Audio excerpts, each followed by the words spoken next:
इन अव्वला बैतिन, बेशक सबसे पहला घर वुदिअ लिन्नास, जो लोगों के लिए बनाया गया है, लल्लज़ी बिबक्का, जो मक्कातुल मुकर्रमा के अंदर है। इस आय मुबारका में अल्लाह ने बैतुल्लाह शरीफ का जिक्र फरमाया है, काबतुल्लाह की बात बयान फरमाई है कि ये बैतुल्लाह शरीफ, ये मक्कातुल मुकर्रमा, ये काबतुल मुशर्रफा, ये वो अल्लाह का पाक घर है कि जो अल्लाह ने इस रूए ज़मीन पर सबसे पहले बनाया है। अब यहाँ सवाल पैदा होता है, ये सबसे पहला घर किस एतबार से है? तो उस हवाले से याद रखना कि अभी जनाब आदम अलैहिस्सलाम को भी अल्लाह ने तख्लीक नहीं फरमाया था। अभी हजरत इंसान की तख्लीक का सिलसिला अल्लाह ने शुरू नहीं फरमाया था। आदम अलैहिस्सलाम की तख्लीक से भी पहले अल्लाह रब्बुल आलमीन ने अपने फरिश्तों को हुक्म दिया, मेरे फरिश्तों ऐसा करो कि आसमानों के ऊपर एक मेरा घर तमीर फरमाओ। कहाँ पे? आसमानों के ऊपर। हुक्म किसको मिला? अल्लाह के फरिश्तों को हुक्म दिया रब ने, फरमा फरिश्तों मेरा घर तमीर करो आसमानों के ऊपर। तो रब्बुल आलमीन के फरिश्तों ने रब के हुक्म की तामील करते हुए आसमानों के ऊपर एक घर तमीर फरमाया। जब उस घर की तामीर मुकम्मल हुई, रब्बुल आलमीन के फरिश्ते अर्ज करते मौला हुक्म की तामील हो गई, घर तमीर हो गया। रब ने फरमा फरिश्तों अब सारे मिल के इस घर का तवाफ करो। सुभान अल्लाह।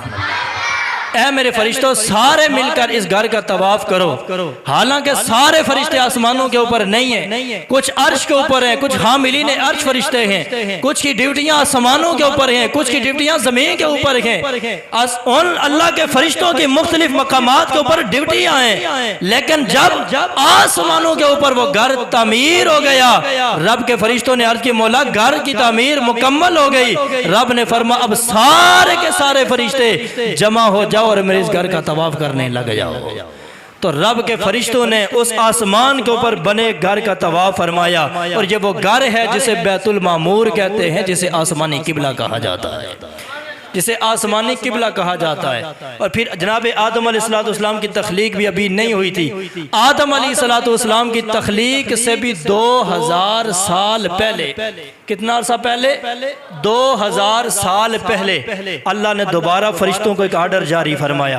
रब्बुल आलमीन ने फरमा फरिश्तों जिस तरह तुमने मेरे हुक्म की तामील करते हुए आसमानों के ऊपर मेरा एक घर तामीर फरमाया था, अब इसी तरह उसी घर के बिल्कुल ऐन बराबर इस जमीन के ऊपर भी मेरा एक घर तुमने तामीर करना है।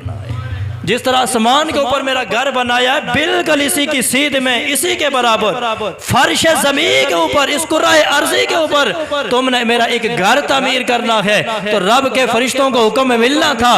रब के फरिश्तों ने हुक्म खुदाबंदी की तामील करते हुए इस ज़मीन के ऊपर भी रब का एक घर बना जिसे बैतुल्लाह कहा जाता है।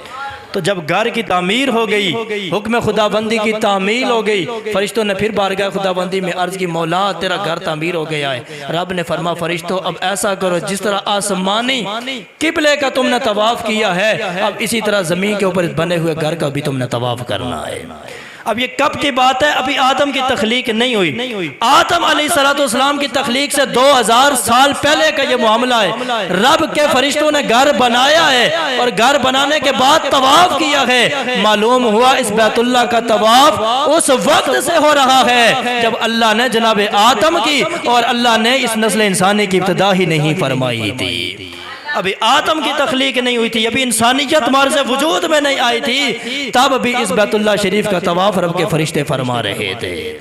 तो जनाब अल्लाह के फरिश्तों ने आदम अलैहिस्सलाम की तख्लीक से 2000 साल पहले इस ज़मीन के ऊपर अल्लाह का एक घर बना जिसे बैतुल्लाह कहते हैं। यही वजह है कि अल्लाह ने फरमा इन्ना अव्वला बैतिन वुदिअ लिन्नास, लोगों के लिए जो सबसे पहला घर बनाया गया है वो कोई और नहीं है, वो काबतुल्लाह है, वो बैतुल्लाह है, वो मक्कातुल मुकर्रमा की सरजमीन पे है। ये घर उस वक्त बना है जब कोई कोठी नहीं थी, कोई बंगला नहीं था, कोई बिल्डिंग नहीं थी, कोई स्कूल या कॉलेज, कोई मस्जिद या मंदिर नहीं था, इस कायनात आलम के ऊपर कोई घर नहीं था। घर कैसे बनता?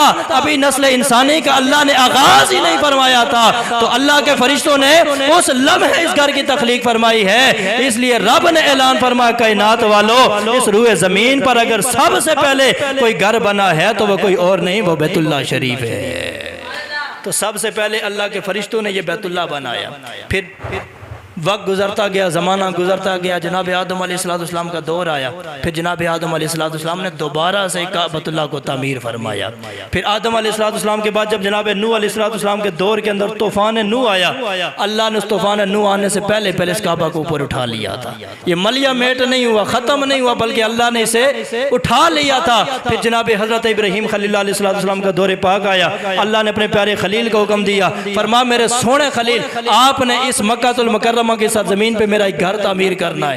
इस पूरी तामीर का जिक्र मौजूद है कि जनाब हजरत इब्राहीम खलीलुल्लाह ने अपने बेटे हजरत इस्माइल को साथ रखा और दोनों बाप और बेटा दोनों ने मिलकर अल्लाह का एक घर मक्कातुल मुकर्रमा की काबतुल्लाह की सूरत में तामीर फरमाया है। लेकिन याद रखना यह तामीर अव्वल नहीं थी, बल्कि ये तीसरी मरतबा जनाब हजरत इब्राहीम खलीलुल्लाह और जनाब हजरत इस्माइल ज़बीहुल्लाह इस काबे को तामीर फरमा रहे थे।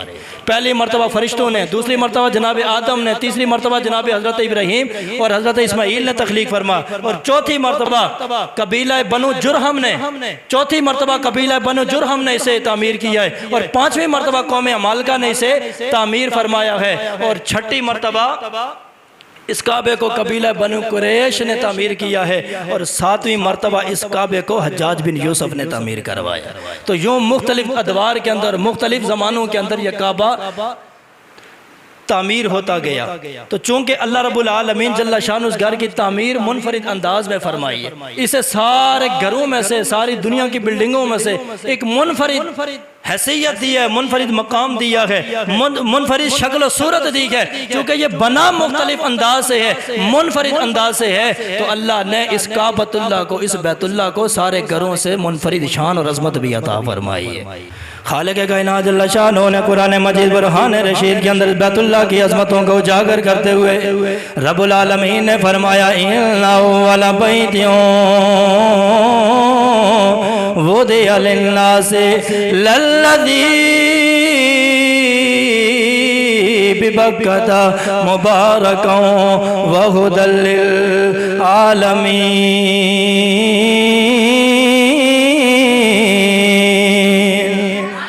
रब्बुल आलमीन ने फरमाया, कायनात वालों, इस रूए ज़मीन पर अल्लाह के लिए, अल्लाह का जो सबसे पहला घर बनाया गया लोगों के लिए, फरमा वो मक्कातुल मुकर्रमा में है, वो काबतुल मुशर्रफा की सूरत में है, वो बैतुल्लाह की सूरत में है।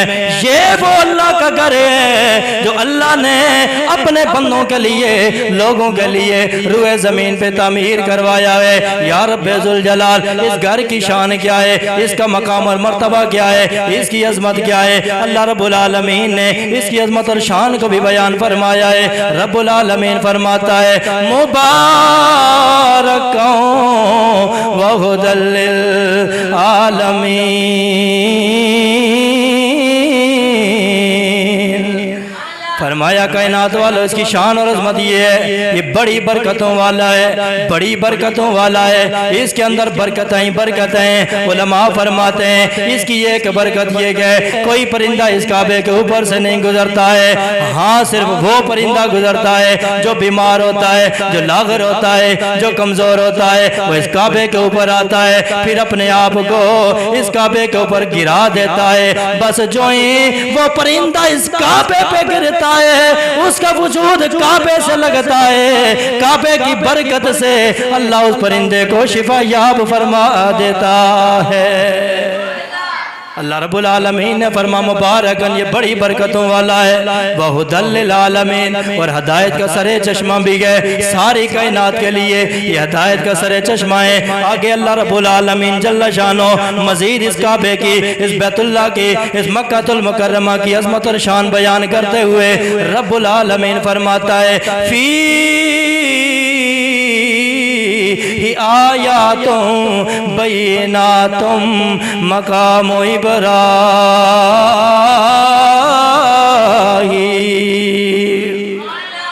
फरमा इस मक्के की और शान ये है कि इसके अंदर अल्लाह की बेशुमार वाज़ेह निशानियाँ मौजूद हैं। फ़ीही आयातुम बय्यिनातुन, इसके अंदर बड़ी अल्लाह की निशानियाँ मौजूद हैं। उलमा फरमाते हैं इसके अंदर अल्लाह की निशानियाँ कौन कौन सी हैं? इसके अंदर रुकन यमानी है, इसके अंदर हतीम काबा है, इसके अंदर हजर अस्वद है, इसके अंदर आब ज़मज़म है, इसके अंदर सफ़ा व मरवा है, और इसके अंदर मकाम इब्राहीम है, और इसके अंदर अल्लाह के नबियों के मज़ारात हैं।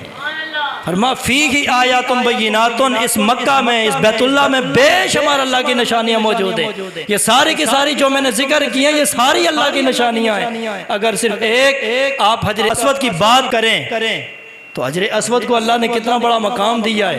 बज़ाहिर ये एक पत्थर है, बज़ाहिर ये एक पत्थर है जो काबे की दीवार में नस्ब है, लेकिन इसका मकाम क्या है, इसकी शान क्या है? ये वो पत्थर है जिसे आमिना के लाल ज़हरा के बाबा ने भी चूमा है, हुजूर की आल असहाब ने भी चूमा है। ऐसे नहीं बाबा से बुलंद बोले सुभान अल्लाह। बज़ाहिर ये एक पत्थर है, लेकिन इसकी अजमत ये है कि मेरे आका हुजूर ने अपने लबों से इसे चूमा है, हुजूर के सहाबा नबी से चूमा है, और हुजूर की आल नबी से चूमा है। जिस वक्त मेरे आका हुजूर इस हजर अस्वद को बोसा दे रहे थे, बिलखुसूस जब हज्जतुल विदा के मौका पर मेरे आका हुजूर ने हजारों सहाबा की मौजूदगी में इसको मेरे आका हुजूर सरकार मदीना ने चूमा है, तो सहाबा परेशान हो गए, आका हुजूर इस पत्थर को क्यों चूम रखेंगे? और एक बार नहीं चूमा, आका हुजूर ने 7 चक्कर लगाए बैतुल्लाह के तवाफ के, और हर तवाफ के चक्कर में, हर चक्कर के इब्तिदा में मेरे आका हुजूर ने पहले हजर अस्वद का बोसा लिया, फिर मेरे आका हुजूर ने वो चक्कर शुरू फरमाया। तो आका हुजूर ने हर बार इसे चूमा है। सहाबा परेशान हो गए, सहाबा हैरान है कि आका हुजूर सरकार मदीना सल्लल्लाहु अलैहि वसल्लम इस हजर अस्वद को, इस पत्थर को बार बार क्यों चूम रखे गए? तो सुनो, मेरे आका हुजूर ने जब देखा ना उन सहाबा की हैरानगी को, मेरे आका हुजूर सरकार मदीना ने उनके दिलो दिमाग में उठने वाले सवालात का जवाब मेरे आका हुजूर ने इरशाद फरमा दिया। मेरे आका हुजूर ने फरमा, सहाबा तुम हैरान होते हो मैं पत्थर को क्यों चूमता हूँ? सुनो, ये पत्थर कोई मामूली पत्थर नहीं है, ये कोई आम पत्थर नहीं है। फरमाया क़यामत का दिन होगा, वल्लाही लयबअसहुल्लाहु यौमल क़ियामती लहू ऐनानी युबसिरु बिहिमा व लिसानुन यल्तिकु बिही। फरमा मेरे साहबा सुनो, क़यामत का दिन होगा, यही पत्थर जो हजर अस्वद है, जो काबे की दीवारों में नस्ब है, फरमाई अल्लाह के दरबार में लाया जाएगा, इस अंदाज में जाएगा कि इसकी 2 आंखें होंगी जिनसे ये देख रहा होगा, और इसकी एक जुबान होगी जिससे ये बोल रहा होगा। या रसूल अल्लाह, ये देख के क्या करेगा, ये बोल के क्या करेगा? मेरे आका हुजूर सरकार मदीना ने फरमाया, यशहदु अला मन इस्तलमहु बिहक़्क़ैन। फरमाया मेरे साहबा सुनो, क़यामत के दिन अल्लाह के दरबार में जाकर ये हर उस बंदे की गवाही देगा जिसने दुनिया के अंदर रहते हुए अजर अस्वद का बोसा लिया है। फरमा यशहदु अला मन इस्तलमहु, जिसने भी इस्तिलाम हजर किया है, इस हजर अस्वद को चूमा है, फरमा उस हर एक के बारे में ये रब्बुल आलमीन के दरबार में गवाही देगा। बाबा से बुलंद बोलो सुभान अल्लाह। मेरे आका हुजूर सरकार मदीना फरमाते हैं, क़यामत के दिन अल्लाह रब्बुल आलमीन के दरबार में यही पत्थर जाएगा। बज़ाहिर एक पत्थर है, आम पत्थरों की तरह पत्थर है, लेकिन इसका कमाल बड़ा मुनफरिद है, इसकी शान बड़ी मुनफरिद है। मेरे आका फरमाते हैं, क़यामत के मैदान में रब्बुल आलमीन के दरबार में जाकर ये अल्लाह के दरबार में हर बंदे की गवाही देगा, जिसने इसे चूमा है, चाहे 1 बार चूमा है, चाहे 10 बार चूमा है, चाहे 100 बार चूमा है, चाहे 1000 बार चूमा है। मैं कहना ये चाहता हूँ, बज़ाहिर ये एक पत्थर है, लेकिन आका की हदीस बता रही है क़यामत के मैदान में अल्लाह के दरबार में ये पत्थर गवाही देगा। हालांकि दुनिया के अंदर बड़े से बड़े मौलवी साहब को ले लें, बड़े से बड़े पीर साहब को ले लें, बड़े से बड़े प्रोफेसर साहब को ले लें, बड़े से बड़े खतीब साहब को ले लें, उनकी महफिल में, उनके मजमे में, इज्तिमा में अगर 1000 बंदा हो, महफिल बर्खास्त हो जाए, पूछें कौन कौन आया था, कोई खतीब, कोई आलिम, कोई पीर, कोई मुफ्ती नहीं बता सकता है कौन कौन आया था। पूछा जाए कौन कौन आपसे मिला था, किस किस ने सलाम किया था, किस किस ने आपको गले लगाया था, चंद के नाम तो हर कोई बता सकता है, लेकिन एक का नाम कोई इंसान नहीं बता सकता है, ना कोई आम इंसान बता सकता है, ना कोई पीर बता सकता है, ना कोई आलिम बता सकता है, ना कोई खतीब बता सकता है। लेकिन आका फरमा रहे, कायनात वालों, ये पत्थर अल्लाह के दरबार में जाएगा, हर एक गवाही देगा। सवाल ये पैदा होता है पत्थर के अंदर इतना कमाल कहाँ से आया, पत्थर के अंदर इतना शऊर कहाँ से आया, पत्थर के अंदर इतना इल्म इतनी फहम फिरासत कहाँ से आई। उलमा फरमाते हैं वजह ये है पत्थर का जाती कोई कमाल नहीं है, कमाल ये है कि इस पत्थर को मेरे मुस्तफ़ा करीम ने चूमा है। पत्थर का जाती कोई कमाल नहीं है, बल्कि पत्थर के अंदर कमाल इसलिए आया है कि इसे मेरे मुस्तफ़ा करीम के होंठों ने चूमा है, इसे मेरे मुस्तफ़ा के लबों ने चूमा है, मेरे मुस्तफ़ा करीम ने इसका इस्तेलाम फरमाया है। लोगों फिर मुझे कहने दो अगर एक पत्थर को मेरे आका हुजूर अपने उस अपने लबों के साथ उसे चूम ले, उसके अंदर इतना शान इतना कमाल आ जाता है, उसकी इल्म मारिफत का ये आलम होता है। वो एक एक बंदे को जानता भी है, पहचानता भी है, हर एक के नाम से वाकिफ भी हो जाता है और अल्लाह के दरबार में एक एक ही गवाही देगा। फिर मुझे कहने दो अगर हुजूर के चूमने से पत्थर के अंदर इतना कमाल आया है तो फिर अल्लाह ने आमिना के लाल को अपने महबूब को कितनी अजमतें और शान अता फरमाई होंगी। हाय हाय हाय हाय, मेरे आका फरमाते यशहदु अला मन इस्तलमहु बिहक़्क़ि, जो जो इसे चूमेगा। हालांकि आप हदीस उठाएं, चूमने का कोई एक तरीका नहीं है, बल्कि उलमा ने 4 तरीके बयान फरमाए चूमने के। एक यह कि डायरेक्ट अपने लबों को लगा के चूमा जाए, दूसरा यह कि हाथ लगा कर हाथों को चूमा जाए, तीसरा यह कोई छड़ी वगैरह लगा के उस छड़ी को या उस चीज़ को चूमा जाए, और चौथा तरीका यह है कि दूर से किसी चीज़ के साथ इशारा करके चूम लिया जाए। ये 4 तरीके बयान किए, लेकिन आका हुजूर सरकार मदीना ने कोई एक तरीका नहीं बयान किया को कौन किस एतबार से चूमेगा तो उसकी गवाही देगा, बल्कि आका हुजूर ने मुतलक बात की, जो चूमेगा, चाहे वो हाथ से चूमता है, चाहे छड़ी से चूमता है, चाहे इशारे से चूमता है, चाहे अपने लबों से चूमता है, बस चूमे, जो भी चूमेगा हर एक एक के बारे में ये कयामत के मैदान में गवाही देगा। तो फिर मुझे कहने दो अगर पत्थर के अंदर इतना कमाल है तो आमिना के लाल के अंदर अल्लाह ने कितना कमाल रखा होगा। अल्लाह अकबर। फिर आगे बढ़े सफ़ा मरवा की जानिब। सफ़ा मरवा बज़ाहिर 2 पहाड़ियाँ हैं, बज़ाहिर हमारे कश्मीर के अंदर भी बड़ी पहाड़ियाँ, हमारे हज़ारे के अंदर भी, इस्लामाबाद की वो बैक साइड पे शकरपड़ियाँ की तरफ चले बड़े बड़े आपको पहाड़ नजर आएंगे। अब बज़ाहिर ये भी पहाड़ है, बज़ाहिर सफ़ा मरवा भी पहाड़ है, लेकिन ये पहाड़ियाँ और हैं, सफ़ा मरवा की पहाड़ियाँ और हैं। इन पहाड़ियों में और उन 2 पहाड़ियों में बड़ा फर्क है। वो बज़ाहिर 2 पहाड़ हैं, लेकिन उनका मकाम क्या है? खालिक कायनात फरमाता है इन्न सफ़ा वल मरवता मिन शाइरिल्लाह। ऐ कायनात वालों, इन पहाड़ियों को आम पहाड़ियों जैसा नहीं समझना, इनको कश्मीर की पहाड़ियों जैसा नहीं समझना, बल्कि ये सफ़ा मरवा की पहाड़ियाँ जो अल्लाह की निशानियों में से निशानियाँ हैं। ये अल्लाह की 2 निशानियों में से 2 निशानियां हैं। अल्लाह पर मेरे आका हुजूर सरकार मदीना जब हज्जतुल विदा के मौका पर तशरीफ लेकर के मेरे आका हुजूर सरकार मदीना ने उन पहाड़ियों के दरमियान साई शुरू फरमाई। आका हुजूर ने साई शुरू की सफ़ा से मरवा पे, फिर मरवा से सफ़ा पे, सफ़ा से मरवा पे। मेरे आका हुजूर सरकार मदीना ने 7 चक्कर लगाए और हुजूर के साथ सहाबा ने भी 7 चक्कर लगाए। आका हुजूर के साथ सहाबा ने भी साई फरमाई है। अब सहाबा बज़ाहिर परेशान थे कि आका हुजूर सरकार मदीना बज़ाहिर यहाँ कोई अल्लाह की मस्जिद नहीं है, कोई इबादत गाह नहीं है, बज़ाहिर 2 पहाड़ियां हैं और इन पहाड़ियों के दरमियान एक रास्ता है, लेकिन आका हुजूर वहां पे दौड़ रखेंगे और वैसे नहीं दौड़ रहे या किसी दुनियावी मकसद के लिए नहीं, बल्कि इबादत समझ के सवाब की नीयत से दौड़ रखेंगे। साहबा परेशान थे, भाई पहाड़ियों के दरमियान दौड़ना ये कौन सी इबादत है? बज़ाहिर उन्हें यह अजीब बात लग रही थी, लेकिन मेरे आका हुजूर सरकार मदीना ने वजाहत कर दी। मेरे आका हुजूर सरकार मदीना ने फरमा मेरे साहबा बज़ाहिर तो ये 2 पहाड़ियां हैं, बज़ाहिर तो ये नॉर्मल जगह है, लेकिन हम इसलिए दौड़ रखे गए कि यहाँ पर अल्लाह की बंदी दौड़ी थी, हम अल्लाह की उस बंदी की अदा को जिंदा करने के लिए यहाँ पे दौड़ रहे हैं। हम अल्लाह की बंदी की अदा को जिंदा करने के लिए दौड़ रखे गए। अब हालांकि आप थोड़ा सा पीछे जाएं, दौरे जाहिलियत के अंदर यही वो मकाम था, यही वो मकाम था सफ़ा और मरवा के दरमियान कि जिस मकाम पर मुशरिकीन मक्का ने बुत रखे हुए थे और वो उनकी पूजा करते थे। वहाँ राम राम होता था, अल्लाह की इबादत नहीं, वहाँ बुतों की पूजा होती थी। लेकिन कल तक जहाँ बुतों की पूजा हो रही थी, आज मेरे मुस्तफ़ा और मुस्तफ़ा के सहाबा वहाँ इबादत समझ के दौड़ रहे हैं। मेरे आका हुजूर सरकार मदीना सल्लल्लाहु अलैहि वसल्लम के सहाबा को यह अजीब बात लग रही थी, लेकिन मेरे आका हुजूर सरकार मदीना ने फरमा साहबा हम उन बुतों के लिए नहीं दौड़ रखे गए, बल्कि हम तो अल्लाह की इबादत समझ के दौड़ रखे गए, इसलिए कि यहाँ अल्लाह की बंदी ने दौड़ लगाई थी, हम यहाँ दौड़ के अल्लाह की उस बंदी की अदा को जिंदा कर रहे हैं।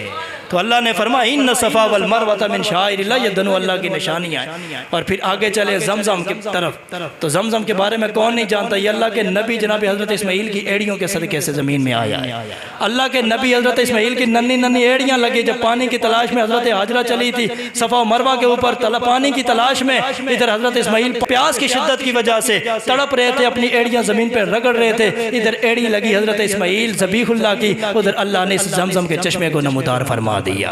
हज़रत हाजरा वापस आई, देखा हज़रत इस्माइल की एड़ियों से पानी का चश्मा ऊपर रखा गया। हज़रत हाजरा ने फ़ौरन पत्थर लेकर दीवार लगाई और फरमाया या माँ ज़मज़म, पानी रुक जा। बस आपके लबों से ये अल्फाज निकलते थे, अल्लाह ने उस पानी को वहीं पे जमा फरमा दिया, वो पानी वहीं पे रुक गया। और मेरे आका हुजूर ने फरमाया अल्लाह हज़रत इस्माइल की माँ के ऊपर रहम करे, अगर पानी को इस तरह आज़ाद छोड़ देते आज पूरी रूह ज़मीन के ऊपर पानी ही पानी नजर आता। अगर वो न रोकती, इसे कैद न करती चश्मे के अंदर, कुएं के अंदर, ये पानी पूरी रूह ज़मीन के ऊपर फैल जाता। तो ये आबे ज़मज़म है। फिर इसका कमाल क्या, शान क्या है? मेरे आका हुज़ूर सरकार मदीना सल्लल्लाहु अलैहि वसल्लम ने फरमाया मेरे गुलामों, मेरा कलमा पढ़ने वालों, जब भी ज़मज़म के पास आओ ज़मज़म खूब सहर होके पिया करो, खूब सहर होके पिया करो, खूब सहर होकर पिया करो। या रसूलल्लाह वजह क्या है? मेरे आका ने फरमाया मेरे सहाबा, जो बंदा भी आप ज़मज़म नोश करेगा, आप ज़मज़म पिएगा, जिस मकसद के लिए पिएगा, जिस हाजत के लिए पिएगा, अल्लाह इस ज़मज़म के सदके से उसकी सारी हाजतें पूरी फरमा देगा। फरमा जो जिस मकसद के लिए पिएगा, जो जिस मकसद के लिए, जो जिस हाजत के लिए पिएगा, अल्लाह उस मकसद के अंदर कामयाबी अता फरमाएगा, अल्लाह वो हाजत पूरी फरमाएगा। अकीदे के वाले से बात करना चाहता हूँ, बाजार ये भी एक पानी है, इस दुनिया के अंदर और भी बड़े चश्मे हैं, बड़े पानी है, लेकिन वो पानी और है, ये पानी और है। आका फरमाते हैं जो इस पानी को किसी हाजत के लिए पिएगा, अल्लाह इस पानी की बरकत से उसकी हाजत पूरी फरमाएगा। तो फिर मुझे कहने दो, ये ज़मज़म का पानी निकला है अल्लाह के नबी की एड़ी के सदके से, अल्लाह की नबी की एड़ी की बरकत से। मुझे कहने दो, अगर अल्लाह के नबी की एड़ी से निकलने वाला पानी इतना बाकमाल है, इतनी बरकतों वाला है, वो तेरी मेरी हाजतें उसके सबब, उसके सदके से पूरी हो सकती हैं। तो जो रब आप ज़मज़म के सदके से तेरी और मेरी हाजतें पूरी फरमा सकता है, वो रब अपने नबियों और वलियों के सदके से हमारी हाजतें भी पूरी फरमा सकता है। आए है मेरे आका ने फरमा खूब सैर होकर पिया करो, जो जिस मकसद के लिए पिएगा अल्लाह रब्बुल आलमीन मकसद के अंदर कामयाबी अता फरमाएगा। फिर आगे चले मकाम इब्राहिम की तरफ।